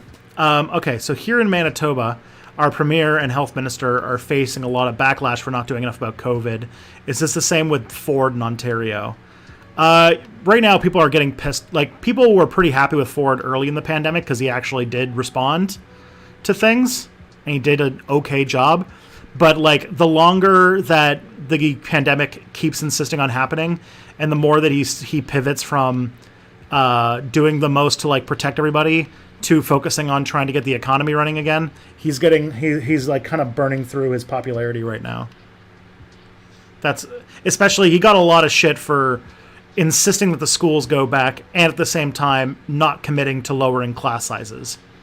So like, we're in like weird situations where the current laws are that you can't have a public gathering of more than 10 people inside, but is still forcing classes to have 30 kids in them. And it's like, goddamn. But kids, for some special kids have special rules for some reason. They're special people. Yeah. Who never get sick. Kids famously never get sick from anything. Well, any goodwill Biden gets for curing COVID last 1.5 years. It depends upon how long and drawn out the pandemic is. If by like 2022 we're still doing pandemic stuff, he might. And I think we will. Yeah, we'll see how it goes. If he doesn't fuck up the vaccine rollout, he could definitely use that to be like, look, Trump fucked up COVID, and then I got elected president, and then I fixed COVID, and now we don't have COVID anymore. He could definitely use that to make some gains in the midterms. Because I think that, like, we're going to have COVID in our lives for so long that, like, him pointing to, like, as we start to, like, stop remembering things in, like, detail, and we start just remembering, oh yeah, Trump really fucked up COVID, then that might be a well thing he can use. I think Trump's fuck ups are gonna really stick in the consciousness for a while though. Yeah. It's kind of hard to, like, ignore 250,000 dead Americans. Although I don't know, I've seen Republicans blame Obama for 9/11, so who the fuck knows? Yeah, we'll have to. It's tough. Well, like, there's so many things that we don't know how they're going to turn out that predicting more than, like, even a couple months in the future is going to be tough to do. Yeah. Because we literally have no idea how Biden's going to govern. We have some pretty good ideas, but we don't know for sure. Yeah, he's been so vague. Is he gonna invite Condoleezza Rice to be in government? I hope not. Well, let's see what the actual horse trading is. Like, maybe if like, say if AOC makes a run for Speaker of the House and he has to deal with AOC, like, Speaker Alexandria Ocasio-Cortez, then he might have to do some pivoting. Who knows? Oh my god, that would be good. That would be good. And also, if he's trying to set up all of his ducks so that Kamala Harris can have a cakewalk to the White House, he might have to do something to prevent a progressive primary attempt in 2024. Yeah, if Biden isn't running again in 2024, which I don't think he will, there's nothing stopping primary challenge to Kamala Harris. Yeah, exactly. I don't know. I feel like I'm hoping for some, like, new progressive voice outside of Bernie Sanders to sort of emerge themselves. No, because I don't think Sanders is going to run again. No, he's too old now. Just an interesting fact. Did you know that Alexandria Ocasio-Cortez is turning 35 in 2024, which is the minimum age you have to be to run for president? Yes. Just thought you guys might be interested in that fact. I'm just, like, what if? Can't it? Like, I wish she would run. Wouldn't that be so funny though? She's the best one we got right now. Like, she would stream games on Twitch. Yeah. And she would win. It'd be cool for president. It'd be cool for a president that I have like less than 2 degrees of separation from. That'd be kind of neat. That would be great. Have you been able to take much satisfaction in how upset Trump and his supporters are? I thought even if the Democrats didn't take the Senate back, I'd be able to take some satisfaction in how upset Trumpists would be. But apparently, I'm just not as petty or vindictive as I thought. Oh, the copium posts have been delicious. There's like a whole Twitter account that popped up that is literally just documenting the right having just coping or just freaking out over the election. I haven't seen this yet, but Harry posted a video that is apparently Sargon's reaction to Biden winning the election, and I'm like, I'm waiting for the stream to be over so I can go and watch it. I can't wait to see that. Yeah, that's gonna be great. So I mean, maybe you're a better person than us, but I'm enjoying the hell out of it. Yeah, I'm petty as fuck. I don't give a shit. I'm not American. I don't have to reconciliate with Republicans. I can hate them all the way I want. I actually spent a significant portion of election, like when the election were coming in, and like as the day when everyone was certain that Biden would be proclaimed as the new emperor, on r/conservative, just to see copium being inhaled live. There's some serious copium overdoses happening on 4chan apparently. Oh, I love it. Love to see it. Yeah. How do we engage with a marginalized community that we think may have manufactured consent for the establishment? I'm thinking about what Chomsky said to Brianna Joy Gray about getting people to care about bigger things when she said climate change doesn't connect as an everyday thing. So how do we get like people who are like people, for example, like marginalized communities, black communities that are worrying about like, how do I make sure my children survive to adulthood without being incarcerated or being murdered by police officers. How do we get those people to care about climate change? I mean, people can care about many things at once, right? Like, yeah, I think that, like, I don't know. Yeah, like I feel like this is, like, there's always a time and a place to talk about anything. Like, obviously you don't need to talk about, like, if a community is like screaming out for like prison reform, maybe it's not the time to be like, well, actually no, we need to talk about the environment right now. But there's always time to talk about the environment in other scenarios too. Revolt Rise demands that you drink on stream. Oh, consume fluids. That's good fluids. I'm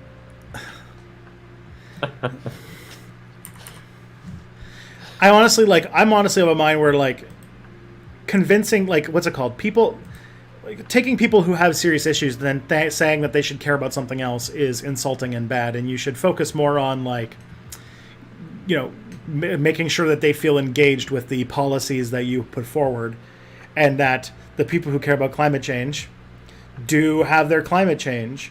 Like, I feel like there's a coalition there that you can bring into, and you can also speak about how, like, climate change affects the marginalized more than the non-marginalized, and it's going to make things worse for people of color and poor people and everything than it is for, privileged people. So you can bring it into improving their own experience as well, especially because this is not, like, we already are seeing the effects of climate change. The fact that we have to wear masks and can't go outside is an effect of climate change.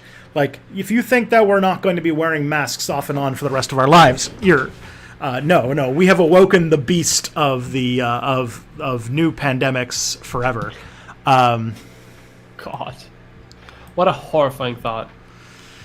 That's life. That's where we are now. How come liberals are okay with homophobic jokes like Trump is gay for Putin? I can get why conservatives justify that stuff, but how can you claim that you care about gay people while still making homophobic jokes? Because they lie. Yeah. They don't actually care about gay people. Yeah, you can't... what's it called? Count the days until you can see just how quick liberals are going to drop Black Lives Matter now that Biden is president, and that Black Lives Matter is still going to insist on police not killing them. Trust me. I mean, Democrats have already dropped that, right? Yeah, they look how they, like, instantly dropped the Me Too movement and caring about sexual assault. The second Biden got, like, accused of anything, suddenly, like, yeah, Me Too didn't exist anymore. Suddenly, it just pop, out of mind, out of sight. It's gone. And so, like, yeah, this is why, like, socialists hate, like, this, what people would call with, like, liberal identity politics, is because they're just using it as an effective cudgel to sideline progressive movements, and then they're going to drop it the second that it can't be used as a leverage for more power. Oh yeah. And hopefully people are starting to see through it, but the fact that Democrats keep dropping the ball on this is why people, like, start to distrust the establishment, which is a big part of why Trump even got in power in the first place. Yeah. Okay. Can the GOP replace the South with the Rust Belt and still get elected? I mean, the GOP, like, it really... Okay, here's one of the things that might be on the table, especially if the Democrats win the Senate. And I can't believe this is going to be a thing, but if there was ever a time for it to be in play, it would be. And if this happened, it would basically kill the Republican Party right now. In the 2020 election, one of the sort of underrated things that came out was that there was a plebiscite in Puerto Rico, where which is basically like what they call referendums in Latin America,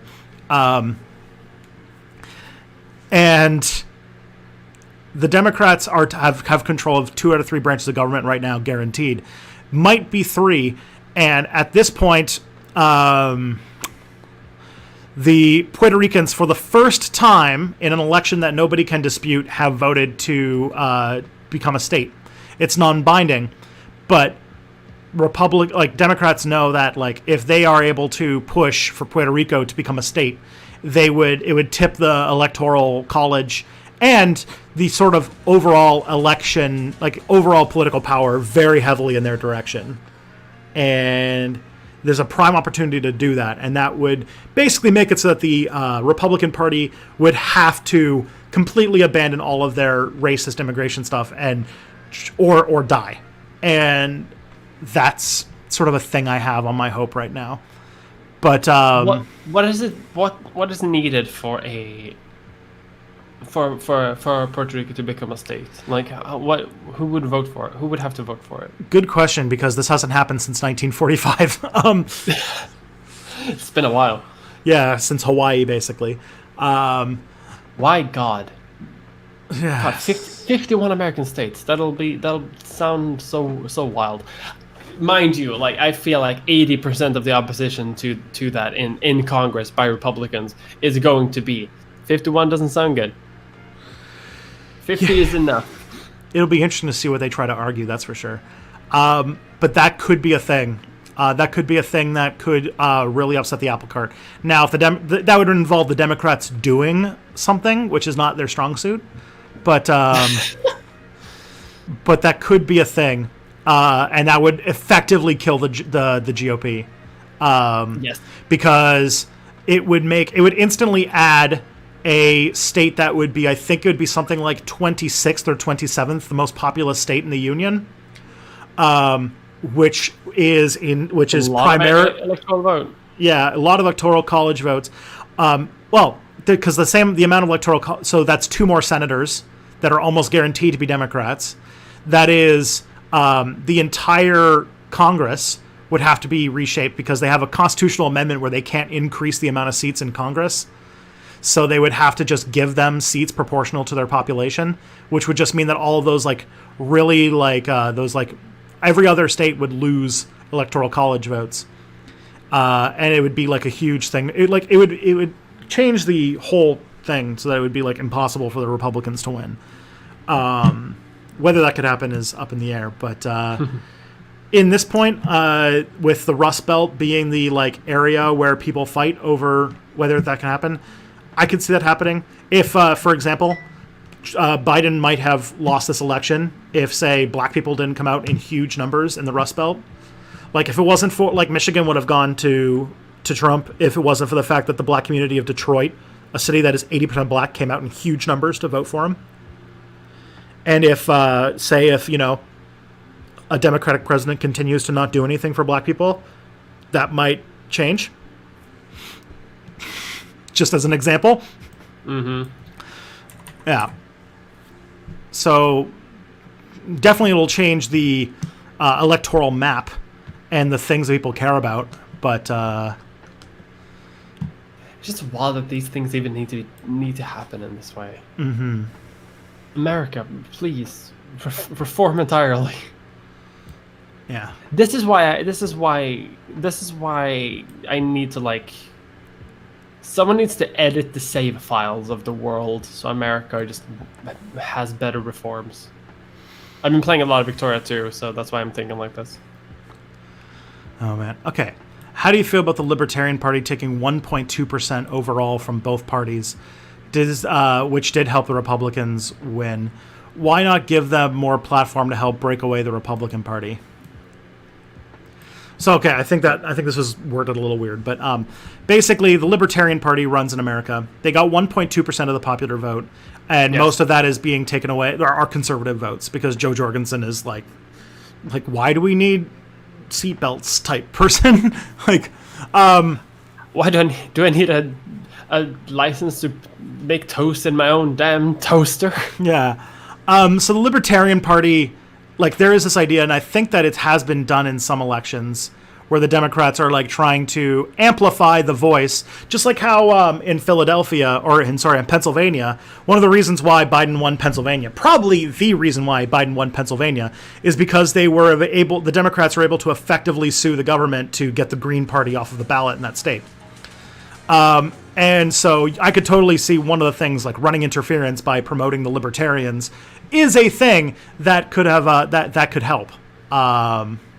and it has been tried. I'm trying to remember. There was one state where they tried it a lot. I think it was in Georgia, which, looks like what's it called? The new Democratic machine being set up in Atlanta seems like it's got its head screwed on straight for a lot of the things, so that's good. Turning Georgia, like, keep in mind, Georgia, if Georgia flips to Biden, that'll be the first time Georgia has voted blue since 1992. And that only happened because I think Al Gore is from Georgia. So if you want to go even further back where someone who wasn't from Georgia from the Democratic Party won, you're going back to, like, Jim Crow times. So, like, oh, damn. It's huge how much the Democrats being able to flip Georgia would be because that is like, it just shows that, like, there's some powerful demographic changes happening due to migration and things like that, and urbanization in those cities or in those states. So, and the fact that even North Carolina is close, like, that surprised me so much. Yeah, the demographic change in the South. I feel like I want to make a video, an election postmortem. I feel like I'm gonna have to make like a dozen because, like, just talking about, like, the urbanization of the South and how it is turning the South away from being a Republican stronghold into a battleground area, and it's like, oh God. Just, dear God, remember to title it something like the urbanization of the South, because that's what we mean. But if you title it like the changing demographic of America, you're gonna get a lot of people in your comments talking about white genocide. Because that's not what we're talking about. That's what people will think we're talking about. The thing is, America is becoming less white. That is a thing that is happening, and that is partially why the politics are changing. It's not genocide. It's just how that's just how math works. Yeah, that's just life. I don't know. It's dumb. It's such a, like, white genocide is such, like, to get into histrionics about that. It's like, okay, whatever, shut up. But it is a thing the internet is into it, though. Yeah, it's a thing that's part of the changing face of America, and political parties should respond to that, but instead they're just doubling down on bullshit, which sucks. Yeah, this is like why the Republicans are in trouble. Yeah. Okay. Let's see. Is there another good question? We've only got a few minutes left, but out of the 4 scenarios predicted, so I did a video a while back talking about the Transition Integrity Project. And out of the 4 scenarios predicted by what was simulated out of the election, which one is this? Not really a Biden landslide, right? It's kind of in between the scenario of a straight up Biden victory and Biden. See, like, the thing is, a narrow Biden victory. They talked about how Trump is going to anticipate all of these things. What I'm learning, though, is that we seem to have overemphasized how much Trump would be able to fuck with the courts, because a lot of his attempts to try and fuck with things are failing. And almost everybody has pretty much acknowledged that his, like, attempt to say that, like, Biden stole the election outside of his, like, hardcore base is, like, ridiculous. To the point where, like, everyone's like, let's... Yeah, and so maybe the fact that he's been signaling that he's just going to steal the election over and over again made people realize, oh, I think he's going to steal the election. So right now I think we're kind of, it's still kind of in the weeds over whether we're getting something closer to the first or second scenario, because if Biden does, like, officially win, Trump is probably going to spend the next his lame duck session trying to avoid going to prison. So that's... Speaking of that, do you think that Pence is going to, like, pardon Trump? Do you think Trump is going to, like, resign, like, a week before he has to leave and just get pardoned by Pence? I think he might pardon. I think Pence. He may pardon himself. Is the thing? It's true. I don't know what's going to happen. We haven't really veered into Trump acknowledging that he lost yet. Yeah, that's what's most concerning for me. Mm-hmm. Because, like, if he doesn't acknowledge, because, like, what I most imagine happening is he's going to never acknowledge that he lost, but is going to, in his actions, just be doing everything to try and basically set himself up to be not going to prison and getting as much money as possible out of the government before he gets escorted out of the White House. If that is the case, then that's the best scenario we could have hoped for. The other case is that if any of his attempts to like try and steal the election through the courts actually bite down, that's going to be a bit of a problem. That we'll see, but so far, I haven't been able to see any of those things catch really. Like he's trying, but I haven't been able. It hasn't like locked on yet. No, and like even his attempts to like get loyalists on the Supreme Court doesn't seem to be working that well. There are some people who are like I think there's one or two judges that are like, maybe, but most of them are just like, this is like, nah. Yeah, it doesn't work like that. Alrighty, so it is apparently Trump just fired his defense secretary just now. Oh, fun! All right, so things are going great. Okay, so it's 2:00. I'm going to let's go. Let's do Izzy Bear 713. Yeah. But yeah, before that, can you tell everybody where your content can be found? Your Mia content. You can find Mia content at if you go to miamulder.com. I have a website, sort of. You'll find my YouTube channel. You can also go to watchnebula.com/miamulder, where I get money if you watch my stuff. Or you can go to twitch.tv/miamulder, where I play video games twice a week, and it's good. I'm currently playing Control, and I love it. You can also find my tweets on twitter.com/potatopolitics. At least until the day when I can get the proper handle of Mia Mulder. Alrighty. And yeah, we're going to go see. I'll be back tomorrow night. So everybody take care of yourselves and each other. And yeah. Love.